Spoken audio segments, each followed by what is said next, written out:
आज प्रधानमंत्री जी ने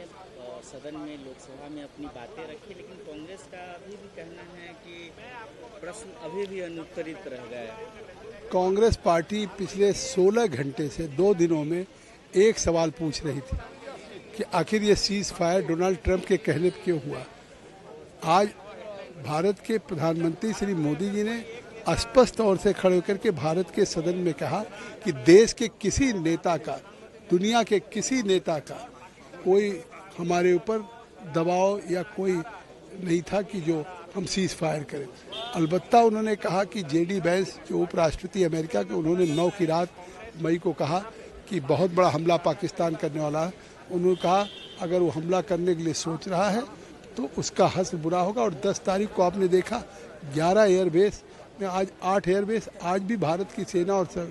और उनके सौर्य पराक्रम से आईसीयू में पड़ा हुआ है। और अभी भी उन्होंने आज पाकिस्तान को, जबकि ऑपरेशन सिंदूर की सफलता भारत की सेना के शौर्य पराक्रम से, न केवल जो प्रधानमंत्री ने संकल्प लिया था कि हम इस पहलगाम की घटना में, ऑपरेशन सिंदूर में,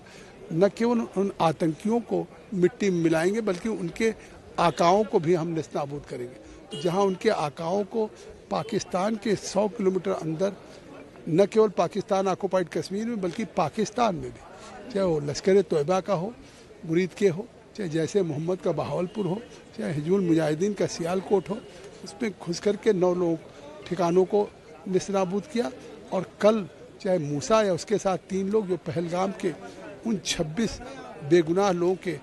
जिम्मेदार थे, उनको भी हमारी सेना ने कल जिस तरह से मौत के घाट उतार दिया। लेकिन इसके बाद भी कौन सा कांग्रेस पार्टी सवाल खड़ा करना चाहती, तो कम से कम अब कांग्रेस यहाँ से बैठ के पाकिस्तान का एजेंडा न चलाए। इस बात को भी भारत के प्रधानमंत्री ने साफ किया है कि पूरी दुनिया को वो संदेश दे रहे हैं कि अभी भी अगर पाकिस्तान ने गलती की तो फिर उसको अंजाम भुगतना होगा। लेकिन जिस तरह से चिदम्बरम हो, कांग्रेस के नेता हो, सबूत मांग रहे, जितनी खुशी उनको होनी चाहिए थी कि 26 आतंकवादियों ने जो बेगुनाह लोगों को मारा था, उनको जिस तरह से कल हमारी सेना ने न्यूट्रलाइज किया आज पे, लेकिन लगता था मायूसी है, तो इसलिए उन्होंने आगाह किया।